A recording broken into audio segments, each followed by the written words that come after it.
big thank you to the Library Committee for the delicious and generous food. And I am delighted to see you all here, especially since you have braved the first snowfall of Utah, the dread first snowfall. So thank you for your courage.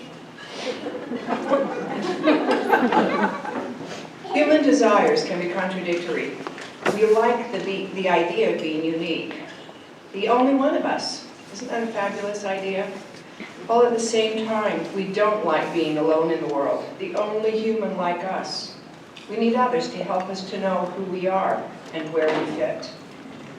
As George Orwell said, the most effective way to destroy people is to deny and obliterate their own understanding of their history. We study our history and our genealogy in part to understand where we come from, what our roots are, who our people are, and what that information tells us about ourselves and our place in this world.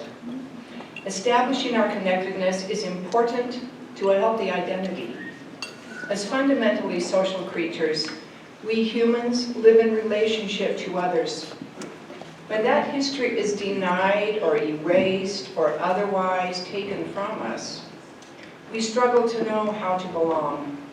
We have no context for the story of who we are. We all have a deep need to know that we are not, in fact, alone. Being able to say there are others like me who think and feel similarly. I have a community. I am this. And I belong. Is profound for every human soul, regardless of age, gender, race, or sexual orientation. Connell, an expert on the history of people LGBTQ+, is here to speak about what has previously been a hidden aspect of the story of the people of Utah, and provide us with a richer context for what it is to be human, a fitting conclusion to LGBTIQ History Month, October. Following this lecture, we will have a period of question and answers, so take note of what you want to ask Connell, and he will entertain those questions. We'll pass around a mic so that you can pose those questions. So I now give you Connell, Rocky, Father Ewell, O'Donovan.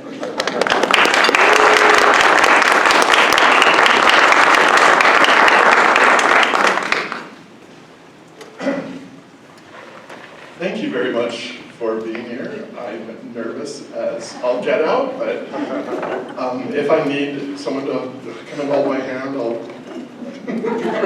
grab a friend. Please come and help me. Quick word on terms. Queer has generally been a derogatory term, and in the 1980s, we decided to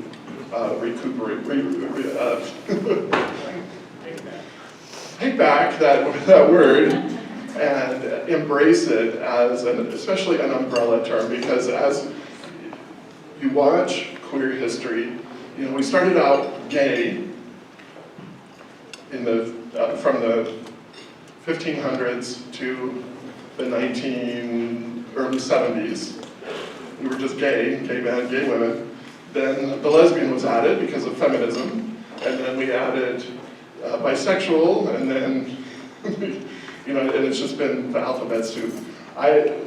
We initially called this LGBTIQA with a lot of the alphabet soup in there, but then I realized as I was preparing this that I'm not going to be talking about intersex or asexual people, so I did drop that from the title.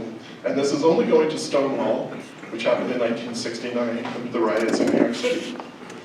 Because otherwise I'd be here for 2 hours, and you don't want that. So of course, we have to acknowledge that we're on indigenous lands, that there were indigenous peoples here first. Anthropologists in the past used the word berdache, which was a Persian word meaning a male prostitute, to describe Native American who were queer. And that was used up until the 1980s. And then Native American people said, you know what, we don't like that term. It doesn't fit us, it's a Persian word. We're not Persian. So So a lot of the term we use most now is two-spirit, but with some native tribes, two-spirit has a very negative connotation. So you can't always use that. For example, amongst the Navajo Diné, the word two-spirit, if you call someone two-spirit, they're psychotic. And amongst the Zuni, a person who has two spirits is an evil witch. So we have to be careful. But the anthropological literature on Utah uses Berdache. So prior to the Christian colonization, the Ute and Paiute nations acknowledged queer, non-binary gender folks in their tribes called Tuwasawits.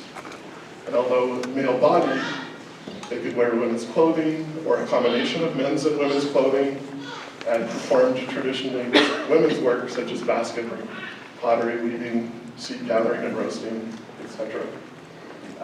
They could marry men or women. Men who married a Berdache were not considered any less, or they themselves were not considered Berdache if a man married a Berdache. And we know in one case, a Ute Tuwasawits married and lived with two men, alternating nights with each one. Sounds like good old Mormon polygamy. Another Tuwasawits among the Paiute in southern Utah in the late 1800s had a small entourage of young men who lived with her, and she cooked for them, and she let them use her horses. And then, our first sort of big queer thing that happened in Utah was there were women in Provo who started cross-dressing in men's clothing. And in March of 1857, at state conference, 3 times this topic was brought up about warning the sisters to stop wearing men's clothing. This is the transcript of that previous image, a vision. A man saw a company of all women in their own apparel, but one had her husband's clothes on. They were waiting with their laps open to receive blessings, and when the blessings came, they opened their legs and got the blessings. But the one with men's clothes opened her legs, and the blessings dropped through, and thus she lost it. So you sisters, keep your own clothes on, and thus obtain the blessing. I guess men don't get blessings because we're wearing trousers. It doesn't make sense, but you know.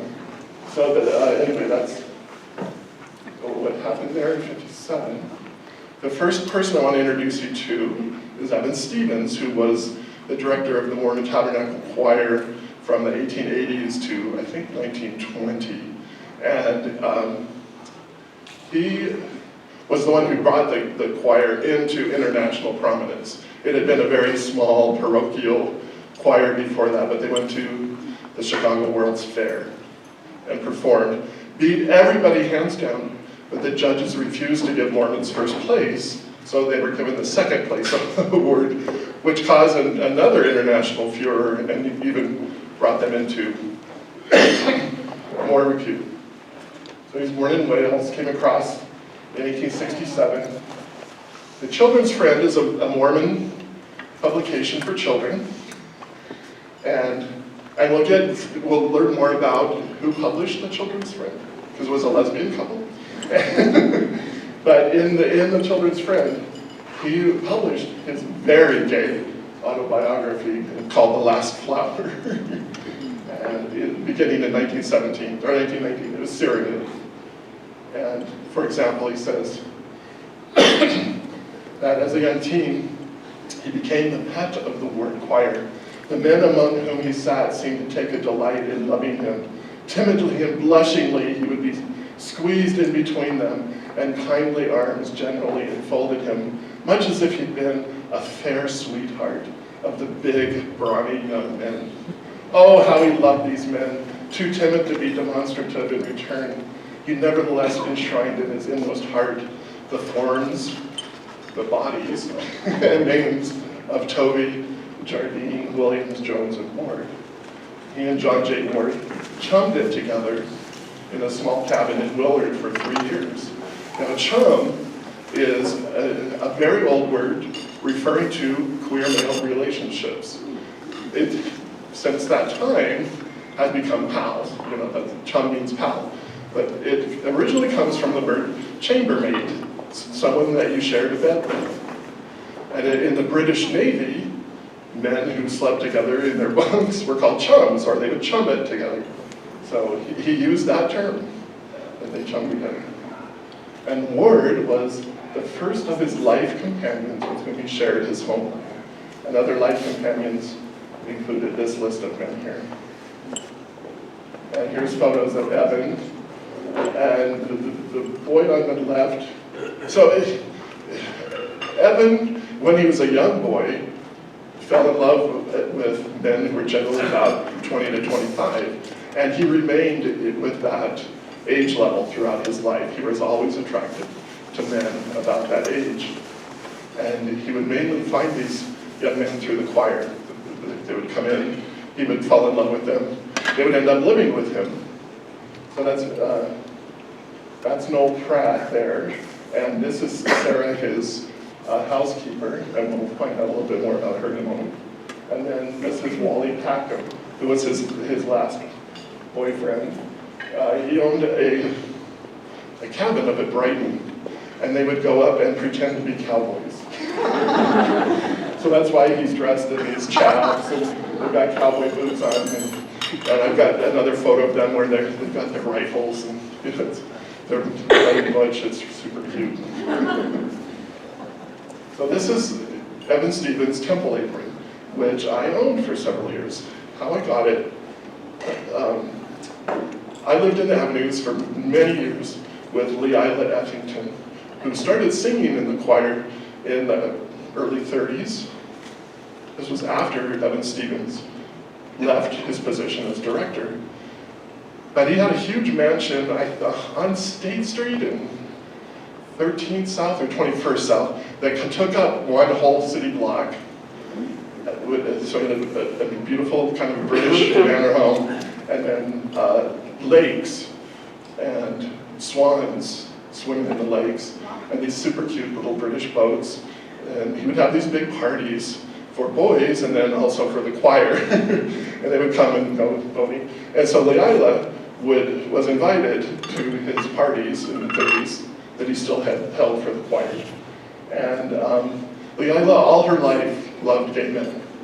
And apparently he came out to her, so she knew about him.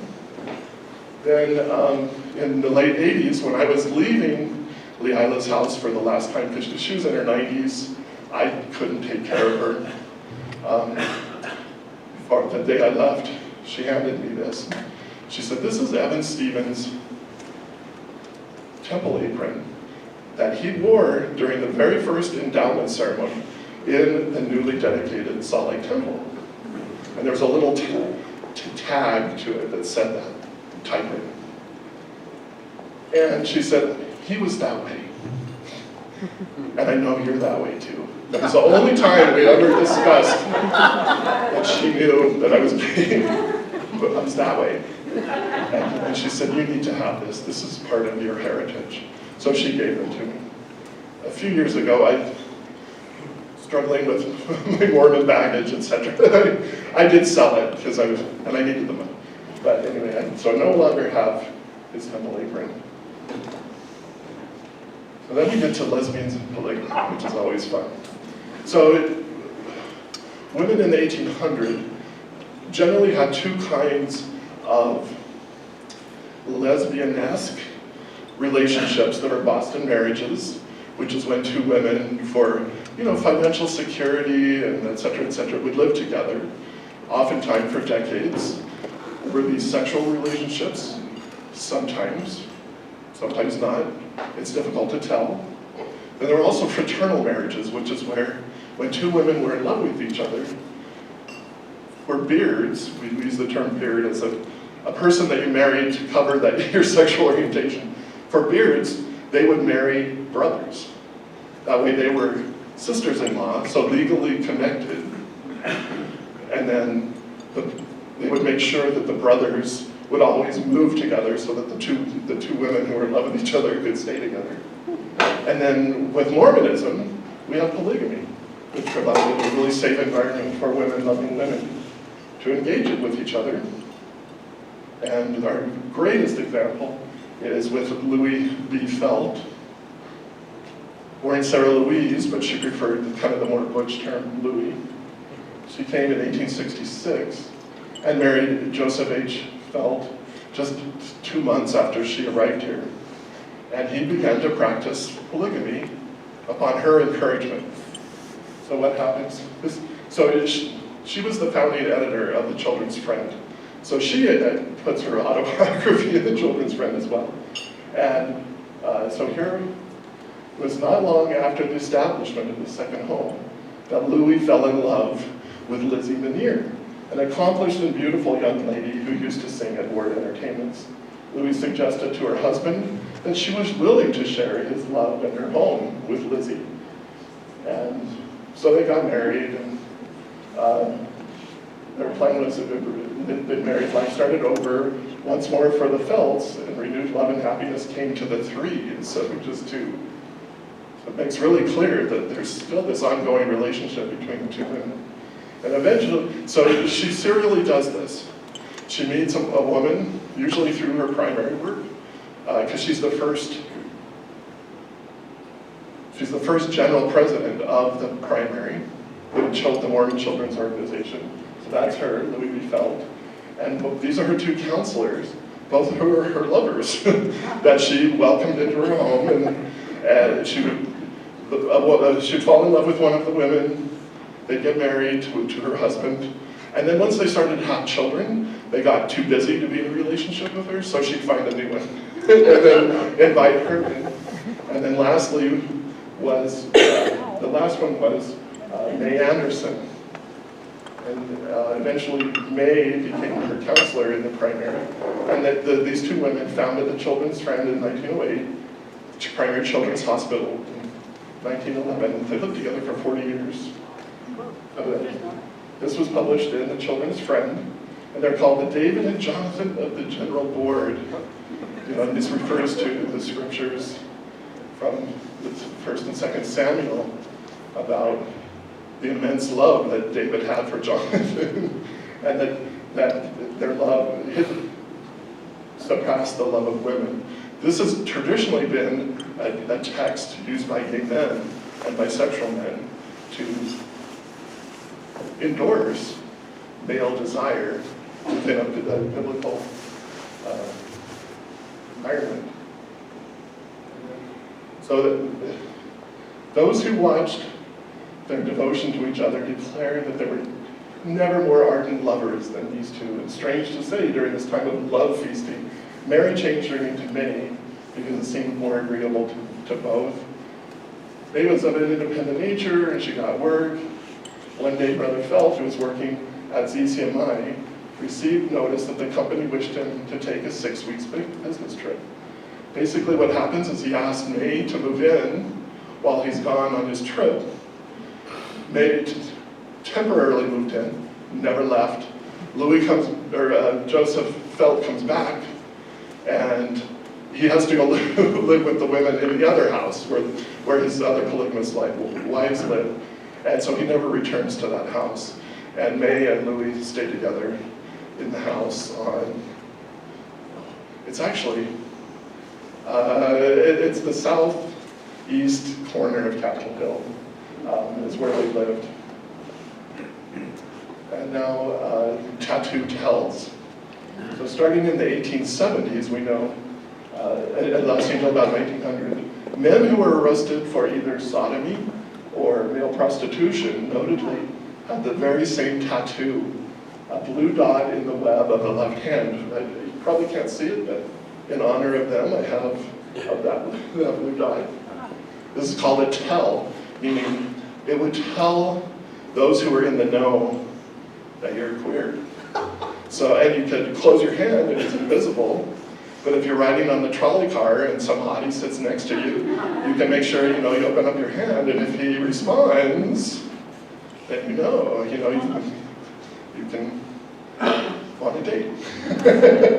And so this suggests a rather large circle of men. Because there are about 30 men who have this tattoo that we know of.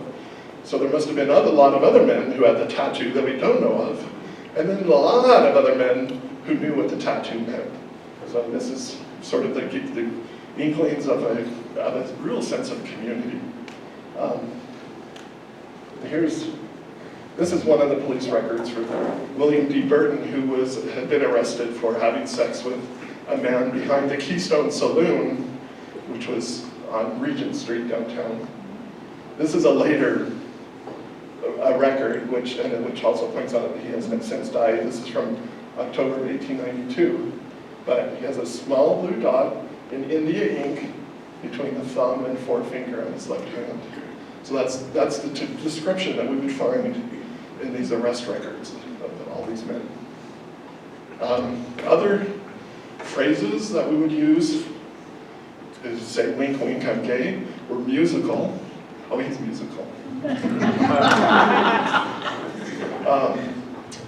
Craig, help me out. What are some others that you can think of? Well, and then once the Wizard of Oz came along, we had lots to use. So we would say things like, are you a friend of Dorothy's? Have you ever been to Oz? Are you from Kansas? And if people were looking at you puzzled, they're like, what? Then you go, oh, okay, oops. I'm barking up the wrong tree. But if they were like, oh yeah, I've been to Oz many times, then you knew. So there, besides the tattoo, there were verbal cues that we could get. Oh, fern was another one. Oh, he's a fern.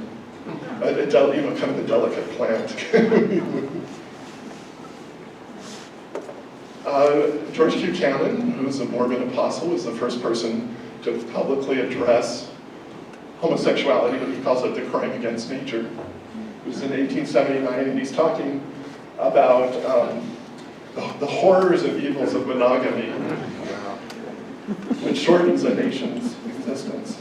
Then stated, crimes against nature were justified by some of the best and most noted of Greek philosophers, and were practiced by Sophocles, Socrates, and others, and yet this is the philosophy that has come down to us. He continued that the false tradition of heterosexual monogamy is one of the greatest evils at the present time, passed on by Greeks and Romans, and it ultimately leads to the crimes against nature, prostitution, and deaths from STDs. So don't be monogamous. And we, Oscar Wilde, the infamous playwright, bisexual bon vivant, came to Utah to speak. He did a tour of the United States, speaking on aesthetics, and especially furniture design. But, so he's here in 1882. He appears at the Salt Lake Theater, Oscar Wilde, sponsored by the Home Dramatic Club, which is so cute. He scandalized everyone by constantly using the ladies' entrance at his hotel. He did visit LDS President John Taylor at the Gardo House, the infamous Gardo House.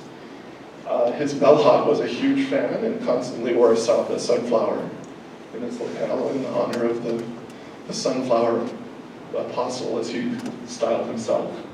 And then when he walked out on stage, a mob of young men wearing sunflowers and lilies stormed the front of the stage in homage to him. And in 1895 came his trial for sodomy in England, and it made 20 headlines on the front page of the Desert Evening News. And this is a serious warning to the queer community. Keep your head low. Don't come out. This is what'll happen. So, let me get to transgenderism here. This is Brigham Young's son. Brigham works young in drag as Madame Paterini. She would travel around to different states to give performances. She had a beautiful falsetto voice. You could sing soprano. And so she would do this whole act on stage and then doff her wig. And most people, in the audience didn't know that she was actually a man. This is the famous Charles R. Savage. He's an amazing Western photographer. This is actually a placard about this big. advertising a performance at the Sugar House Ward about 1980. And there's been a long history of female impersonators coming to Utah, beginning in the 1860s with William Wingard. In 1886, Roselle visited. Then the most famous, I mean, there were probably 30 female impersonators who came during the 1800s. It was Julian Eltinge, who first came in 1918. This is Julian. I love this photo that shows the man and the woman merged together. One of her amazing outfits. And she went on to perform in silent movies in Hollywood. And there are a couple of talkies that she did, but then she became too controversial as more and more gay men were kind of coming out in the 20s and 30s. But America had what was called the pansy craze. And this was where, you can really see it a lot in Hollywood movies, early Hollywood movies. There were a lot of gay men who appeared in movies as gay men. There were silent films that showed gay bars and stuff, and there's an early talkie with two men dressed as maids singing this hysterical song and stuff. That's the pansy craze. And this is transgender pioneer William/Eva McCleary, who came out in the pages of the Salt Lake Telegram in 1911. He was born a male. He was an excellent shoemaker and had a shop on Main Street and First South called Acme Shoe Shop. So this is, here, she's kind of dressed in masculine and feminine clothing and is growing out her hair. But so in this article in the Salt Lake Telegram, she comes out and she says, I was actually born a woman, and I'm living as a man. And the paper was like, wow, that's really amazing. And so they did this whole, quite a long article on her about how she was, had been born a woman, but was living as a man. Then her family went to the Salt Lake Tribune and said, oh, no. He was born William in England, and I found his birth certificate. And was cross-dressing as a woman, and so then they interviewed her again, and she said, yes, that's right, I was born a man. And she gives this whole long history about how when she started cross-dressing as a girl in the sweatshops of the mills in England when she was 12 years old, and had lots of boyfriends. She was really popular. And then she tells the story that she was actually born a twin and with a twin sister, but the twin died at birth, and her soul has now inhabited him. That was her explanation of why she was transgender, literally two-spirit.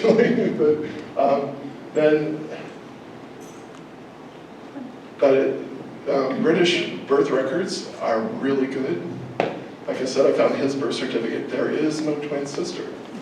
So she might have been stillborn, although the British government generally recorded stillbirths. Couldn't find it. So I'm thinking this might be a made-up story, to again explain or to give the public a reason that was sort of maybe acceptable. And we talk about Andrew G. Robinson. So there's been a sodomy law in Utah since the 1860s, but it was always called the crime against nature, and was really ill-defined in the literature, in the legal literature. He was arrested. He's African American who was arrested in 1913 in Beaver for the crime against nature. He was found guilty, sentenced to 5 years at the penitentiary in Sugar House. He appealed his case. This is very unusual for anyone to do that. But he appealed it to the state Supreme Court and he won. So the problem was that the court had previously only interpreted the crime against nature as anal sex, and he had performed oral sex on a man. So the court was like, well, our hands are tied, this isn't oral, and what he did was oral, so it's not against the law. So they had to let him go, but they issued a stern warning to the legislature that they needed to fix the sodomy law.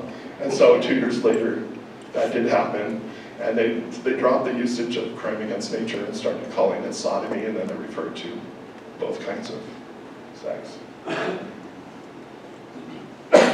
In 1926, well, these two women, Ruth and Sarah, first met in 1924 and became lovers, and when they were 21. This is Ruth and Sarah on Ruth's motorcycle.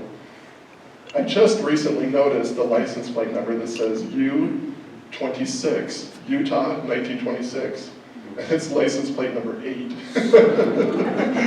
So she owned the 8th motorcycle in the state of Utah. I love this photo. Here they are looking more femme. I'm not going to go there yet. What happened was their families kind of knew what was going on, and Ruth actually lived with Sarah's family for a while when they were lovers. And then Sarah's father died, and the mother didn't have a lot of close family here in Utah. They had all gone to LA. So the mom was like, we're moving to Los Angeles, and you're coming with me. There was some sense of homophobia in this, in that it seems like mom was trying to break them up to get Sarah away from Ruth, and they just did not want to break up. But this move was becoming inevitable. So in November 26, 23-year-old women parked their car on Beck Street, right on the border of North Salt Lake and Bountiful. And Ruth first drank some from the thermos of soda pop mixed with cyanide, got out of the car, stumbled down the street, fell, and the passing motorist stopped to help her. And then Sarah quickly downed the rest of the thermos, also got out of the car, the cyanide hit.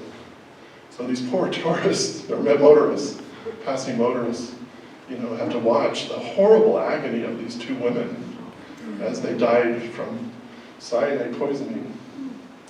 And it was a huge newspaper event for days, just tons of articles about them. So unusual love believed back of 2 girls' deaths. Ardent love letters between girls are found. Hundreds of people wanted to see their bodies lying in wait.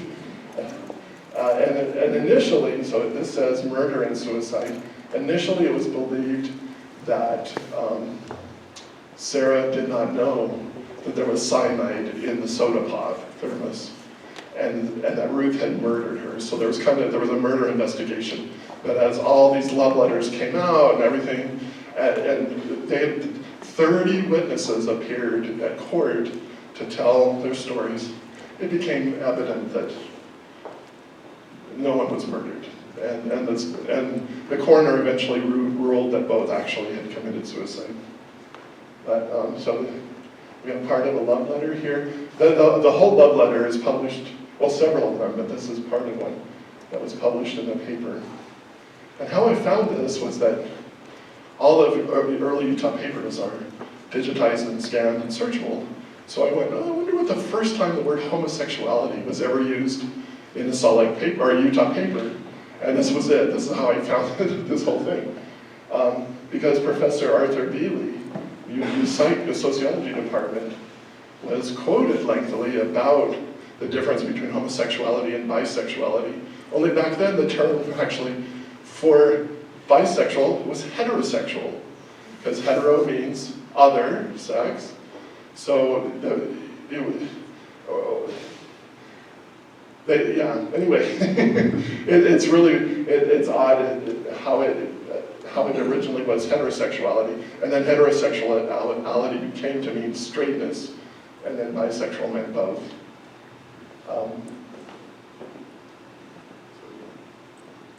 Really tragic. 2 years later, two 20-year-old girls in Cedar City, based off of this, did the same thing. There was a lesbian boarding house here in Salt Lake, on 6th East and 9th South, just north of Liberty Park. And it was originally owned by Edith Chapman, an Episcopalian. Her mother, Sarah, had been a survivor of the Martin Handcart Company disaster of 1856.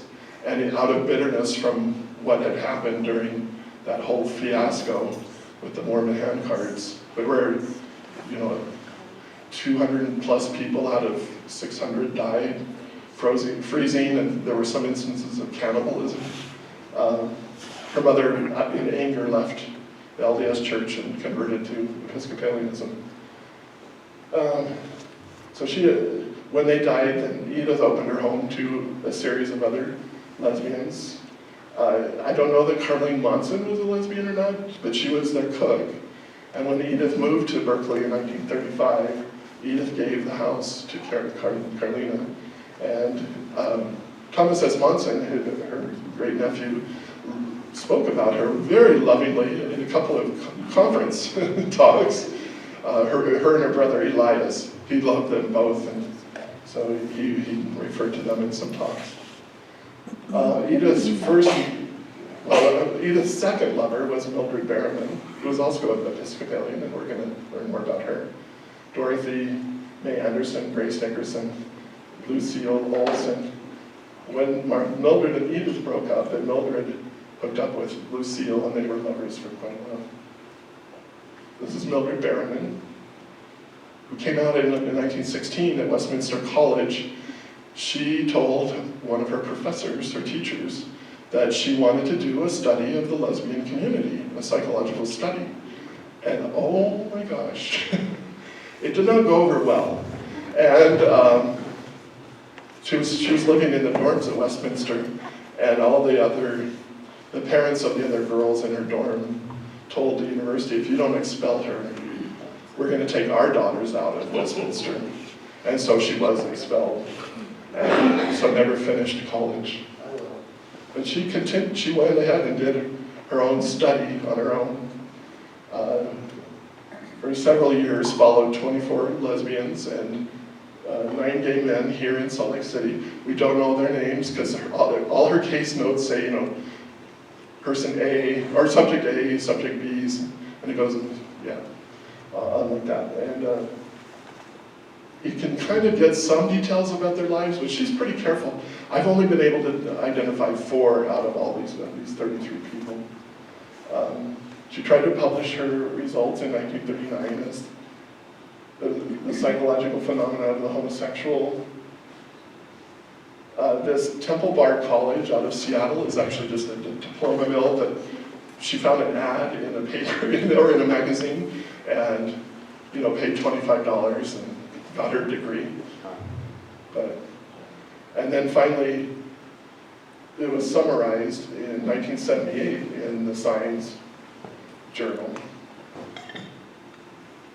Now we get into the 40s and the Commie Pico queers, thanks to Senator McCarthy and his House Un-American Activities Committee, which equated queer folks with pedophiles and whipped the country into this huge anti-commie and anti-gay hysteria, which led to, for example, Eisenhower initiating the expulsion of every queer from every government agency, top to bottom. Thousands and thousands of people lost their jobs. It was noted on their employment records why, so they often could not find jobs elsewhere. It was a horrible time for queers in America during the 40s and 50s because of this fear that somehow all queer folks were communists. And of course, communists are the evil devils that are here to, take over America and destroy all of our values. Local police departments here in Utah began their raids of queer hangouts, including that lovely lesbian enclave, Softball Diamonds. So if I had a lot of lesbians tell me that in the 50s and 60s, to meet other lesbians, you would just go to the local softball diamond, wait for the women's games to get over, and there would be like 1 or 2 cars that were the nucleus of all the lesbians that were natives, and then you would kind of wander over and say, hey, are you friends of Dorothy? And then that's how you met other lesbians when you were on the road or moving to a new place, was your local softball diamond. So this is Leonard Crowther, who was the police chief from 50 to 52, and then the good old Cleveland Scouser. You see him here. He wrote a book called The Naked Communist, which is a horrendous book. I have a story about that, but I won't share. He's speaking at the Hotel Newhouse here in Salt Lake, and he was just, both of these were really pushed their anti-vice squads to make all these purges of mostly gay men, some lesbians. Skousen's 58 communist goals was submitted to Congress in 1963, and communist goal number 26 is to present homosexuality as normal, natural, and healthy. Thank God Mayor J. Bracken Lee fired him in 1960, calling him an incipient Hitler, which he was. J. Reuben Clark, who was an apostle in the Mormon Church in 1952 at the Relief Society Conference, became the first person to talk about lesbianism in public, the first Mormon leader. And he says, the person who teaches or condones the crimes for which Sodom and Gomorrah were destroyed, we have coined a softer name for them than came from old. We now speak of homosexuality, which, it is tragic to say, is found among both sexes. Not without foundation is the contention of some that homosexuals are today exercising great influence in all cultural arts. And then 2 years later, he warned the men at the priesthood meeting to avoid that filthy crime of homosexuality. We're getting close to the end. I wasn't sure how long this was going to last, so I just threw this last few slides in.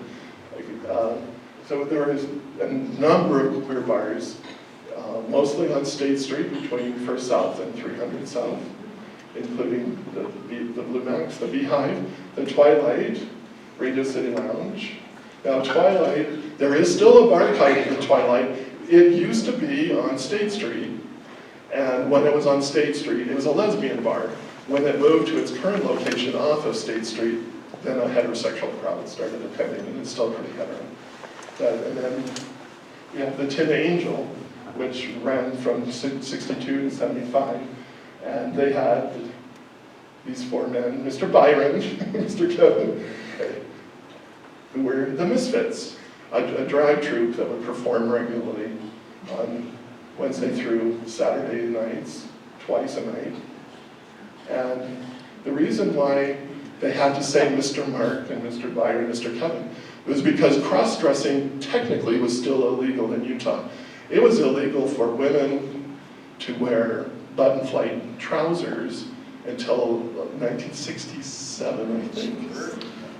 Because button-fly trousers were men's trousers. Women's trousers had zippers in them, right? So you had to be clearly identified as your gender of birth. So that's why they had to advertise these as Mr. So-and-so, because goodness gracious, we don't want straight men getting confused and being sexually attracted to these perverts and becoming recruited, by the homosexual agenda. So that's the Misfits, and that's it.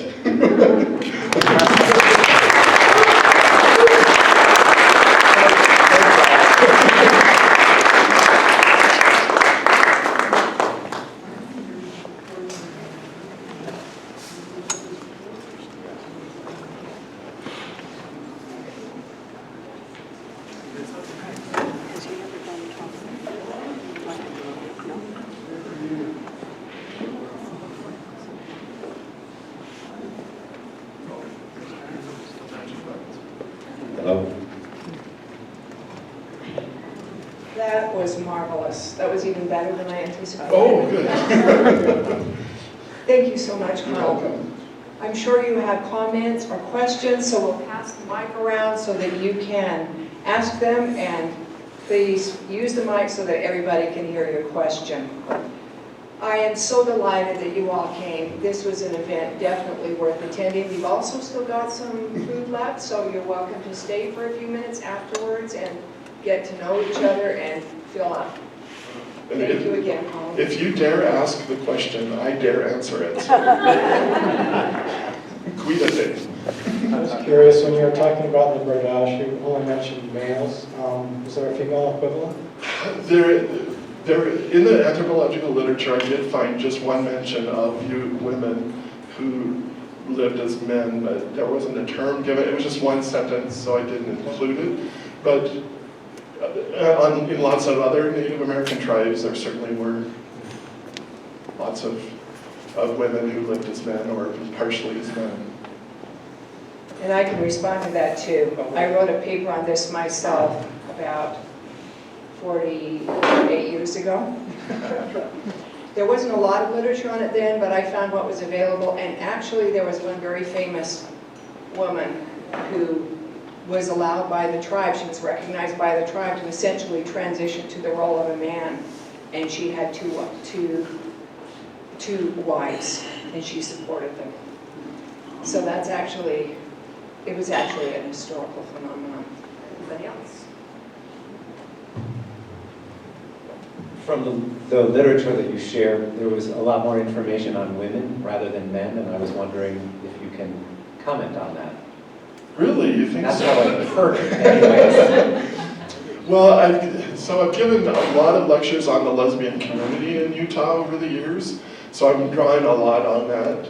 But I'm also a radical feminist, and so I want to make sure that women are really represented in the record, because we do so often tend to think of the queer community in male terms. So Yeah. Okay. I'm overcompensating.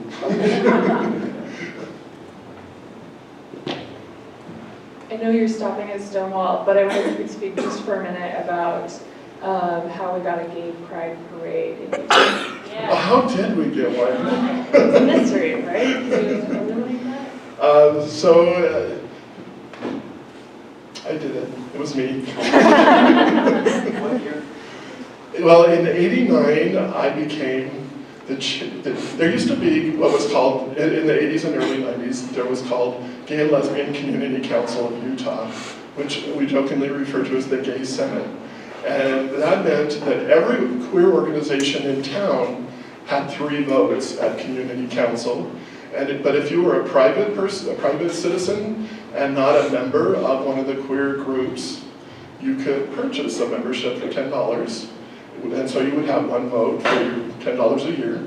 And we would meet monthly, both to coordinate all of our schedules so we wouldn't overbook all the things that were happening, but also to make decisions as a community together, rather than having Troy Williams make an edict from Equality Utah or Robert Wollman from the Pride Center. You know, if there was something happening that we wanted to comment on in Utah, politically especially, we could make a statement, and it came from the community. It wasn't just an organization. So this was all of us coming together as a voice.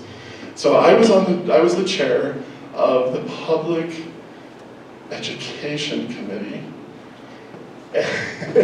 And I took that definition very broadly, and I was like, we need to throw a march. We need to have a march to publicly educate people about the fact that we're here. So that was in 1989, and so I went through the whole process, both in 1990 and 91, of securing all the licenses and doing the applications and paying all the fees, and I helped do the safety monitor training and all that, and then I got my bullhorn, and the first year we had 250 people show up for the very first Pride March here in Salt Lake. We started at the the state capitol, marched down State Street when State Street was still a throughway, turned a right at the temple on South Temple, and then went over to Abravanel Hall just outside there. And so that was the very first Pride March. And then we terrified the horses that were outside of Temple Square, you know, because they have those carriages for the tourists to ride.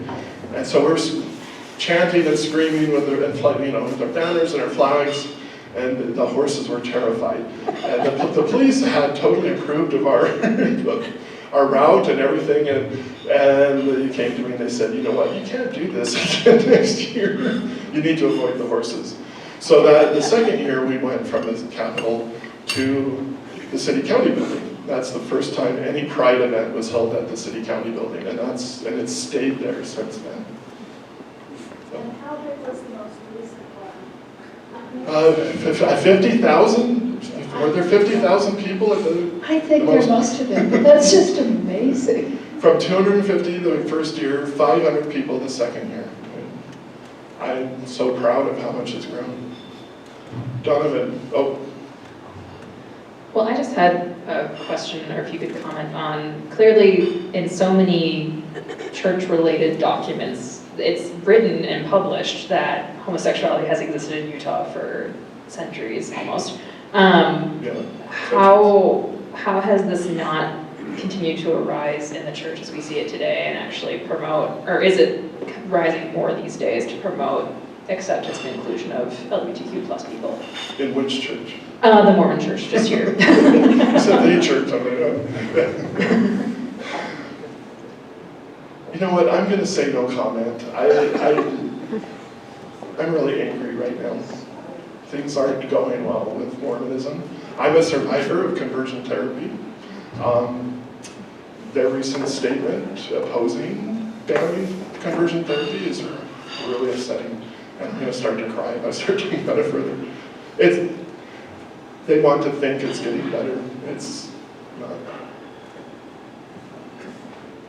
I never heard about the Tulls that you mentioned. Uh-huh. Is that something that was unique to Salt Lake or Utah? It actually arises out of the British Navy. Again, so much of gay male culture comes from the British Navy for some reason.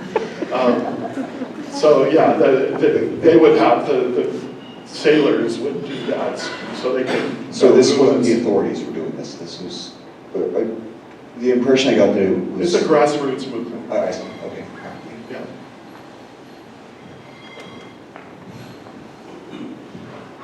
What do you know about the Wasatch Leathermen? I had friends in Wasatch Leatherman from the 80s. Greg Garcia tops my list as one of the sweetest men I've ever known. I didn't participate. I was not experimenting with that at the time, so I don't know much other than Greg Garcia's involvement with it. Is he still alive? He is not. He passed away a while ago. Not from AIDS, but from, I think he had a heart attack or something. Amazing animator and filmmaker.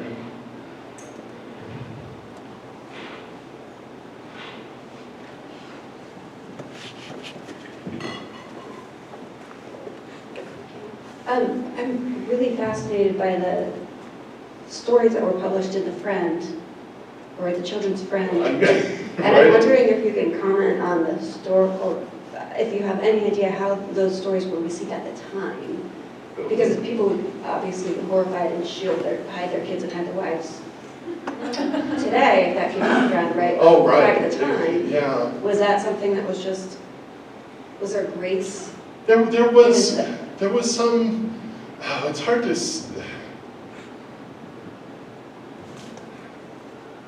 I think homosexuality at that time, first of all, it wasn't thought about much.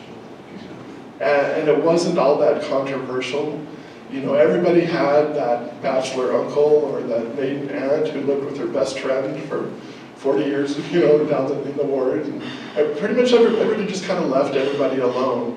It wasn't until McCarthyism and that ultra-conservatism in the 40s and 50s that really created that fatal thing we call the closet, you know, so I suspect most people, well, obviously most people were not freaked out by it because their children's friend continued to be published and they continued as its editor. It wasn't like, I know of no public outcry whatsoever, but, you know, it seems like it was kind of, oh yeah, they're just these two cute little ladies who are doing a marvelous work and a wonder.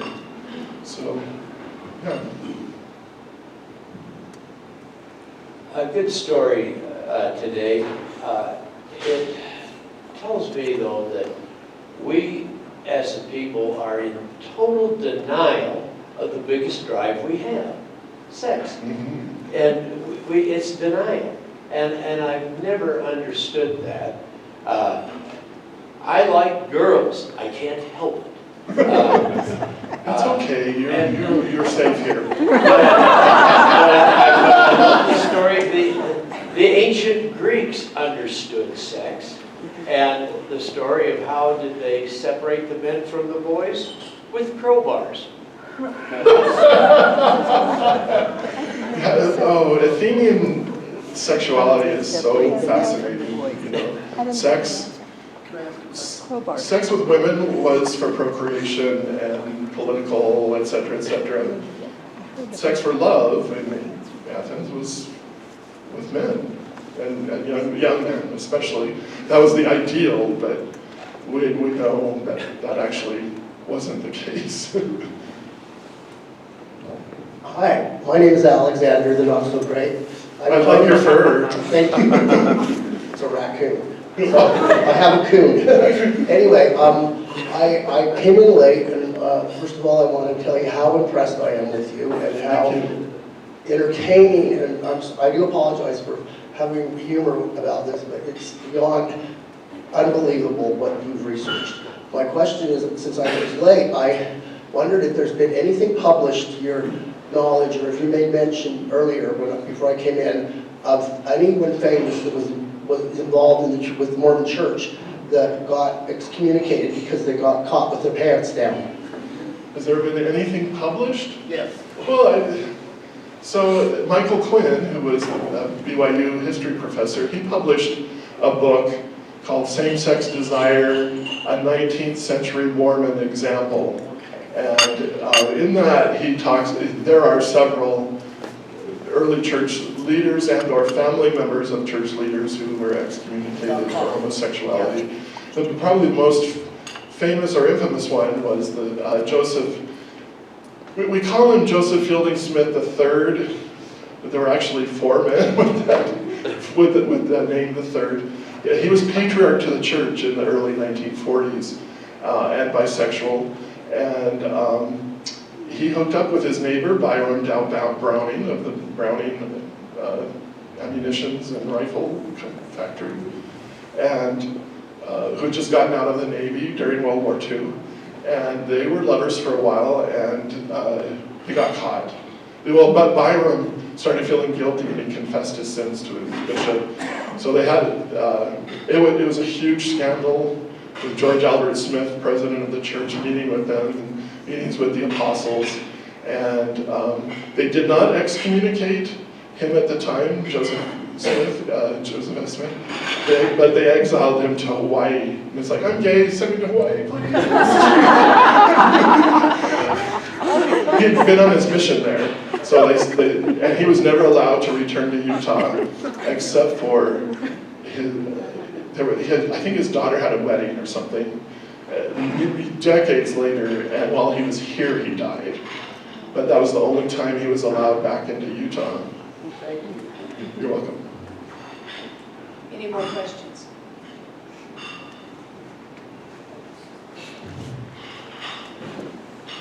Thank you for your lecture. I learned quite a lot today, and I was just wondering if you could refer me to any resources, or if there's a place, or if in those in your presentation is online or something, because I can't remember everything you told me, but I think I might like to share it and refer to it, so what's the best way to do that? Well, I wish I had a slide for that. So there's currently two things online that you can look up. My homepage, which is connellodonovan.com. The very top link is the LGBT history of Mormonism from 1840 to 1980. I stopped at the AIDS epidemic because that changed everything. So that's on there. It's massive. It's about book length. And there are tons of scanned photos and BYU inter-office memos that somehow got smuggled out. And then I've scanned them and put them online. So you can see what Dallin Oaks was really up to at BYU in the 1970s. So again, ConnellO'Donovan.com. And then if you go to the Utah Pride Center's website, utahpridecenter.org, there's a resources menu. Under that, there's a tab that says Queer Utah Ancestors. And there's, I think, 15 biographies of early queer elders, some of whom are here, but I didn't go through most of them. So that's, with photographs and brief biographies. Thank you. I just have to comment. Family stories, some of them are true. My grandmother spoke often. She would go to plays, and all of the female parts were played by men. And several of the little sayings have come down to me. You didn't shave this morning, Sophonisma. And there's another one, and it won't happen right now, but it was the case. Right. At that time. This would have been the late 1800s, early 1900s. Yeah, that's an old British tradition going back to before Shakespeare, is that women were always portrayed by men, So Juliet had a stubbly beard, but... Anything else? Anyone else? Any other questions or comments? Yeah, it's over. Thank you. Hallelujah.